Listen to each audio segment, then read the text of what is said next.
The Fox-Eared Envoy. The desert of Lenari shimmered beneath two suns. Silver dust rolled like fog, and the horizon curved as if the planet were holding its breath.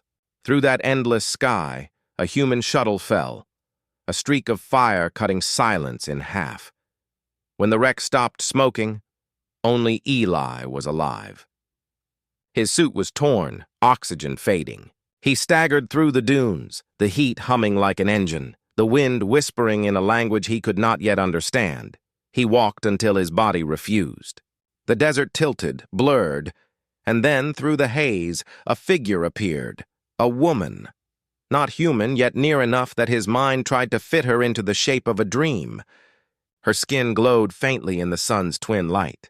Long, white hair drifted like smoke, and atop her head were ears like a fox's, twitching to catch the wind's secrets. She knelt beside him. "You are human?" Her voice was music, curious and calm. "Eli," he croaked. "Diplomat?" From Earth. The last thing he felt was her hand, warm, steady, and then he fell into darkness. He awoke to water dripping, light bending across crystal walls. The air was cool and clean, smelling faintly of metal and citrus. He lay on a smooth stone bed, chest bandaged in silvery cloth. The alien woman sat nearby, grinding herbs into a glowing blue paste. When she looked up, her golden eyes brightened. "You returned to your body. That is good. My ship?" he whispered. "In the sand," she said softly. Sleeping now, he watched her work. Each motion was graceful, deliberate, as if healing were a kind of prayer. "I am Tyrann of the Lenari," she said. "You are safe in the listening caverns." "Listening?" She smiled. "Stone remembers sound. We rest where memory is kind." He tried to thank her, but she touched a finger to his lips. "Rest first. Speak when your voice remembers how." Days passed like petals opening. Eli learned that the Lenari did not measure time in hours, but in shadows, the way twin suns bent around stone. He walked outside and saw dunes studded with singing crystals. When the wind passed through them, they made a low hum, like a sleeping choir. Tyrann called it the breath of the world.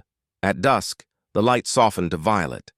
They sat at the cave mouth and shared fruit that burst with cool sweetness. When he laughed at the taste, she flinched, startled. "Pain?" she asked, alarmed. "No," he said, smiling. "That's laughter. Humans do it when they're happy." She tilted her head. "It sounds like sorrow that forgot to cry." He chuckled again. "Maybe it is." Her fox ears twitched as she tried to imitate the sound. The attempt was so earnest he laughed harder, and for the first time since the crash, he felt alive again. Tyrann told him about her world. The Lenari believed every element had a voice: wind, stone, even silence. Their envoys were trained to listen, to travel between tribes and carry empathy as a message. "Understanding," she said one night, "is the only bridge that does not fall." He told her about Earth, rain on rooftops, oceans that never end, cities bright enough to steal the stars. When he played a recording from his ship, a violin solo, Tyrann's ears stood straight. She closed her eyes. "It feels like wind," she whispered, "but inside the heart." He smiled. "Exactly. And under twin moons, she played her own instrument, a curved shell strung with crystal threads. The notes shimmered through the sand, gentle and haunting. In that moment, neither was alien to the other. Weeks passed. His wounds healed, but the ache of leaving grew heavier each day. Then one morning, his wrist beacon blinked blue, a rescue signal. The fleet had found him. Tyrann watched in silence as he tested the link. Her tail, slender and white, swayed once, uncertain. "You'll go," she said quietly. "I have to." "Yes." She turned to the dunes. "Your world is calling," he hesitated. "Come with me. See the oceans, the cities. Earth would welcome you." Her ears lowered slightly. "I am not made for your sky.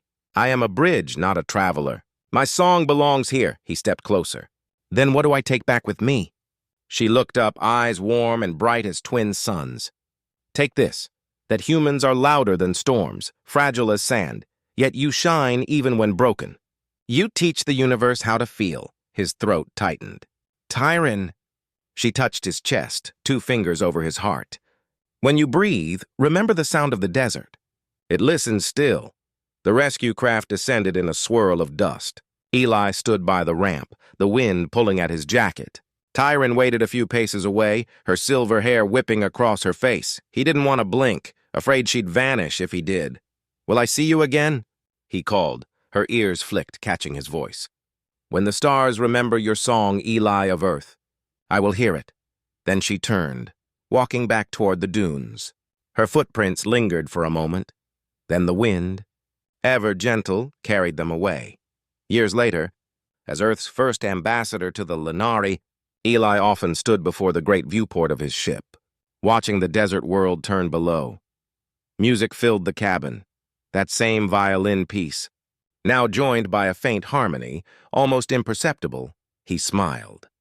Somewhere down there, the desert was listening, and perhaps somewhere, so was she. And when the stars shimmered just right, he swore he could see, for the briefest heartbeat, a pair of fox ears flick in the light, and hear a whisper only his heart could translate.